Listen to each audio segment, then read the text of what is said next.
I was born in 2025. But I wish I'd grown up in the 1980s. Like all my heroes.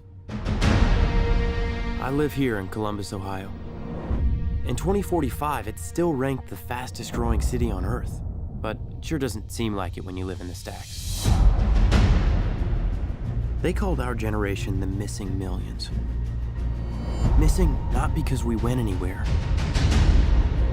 There's nowhere left to go. Nowhere. Except the Oasis. It's the only place that feels like I mean anything.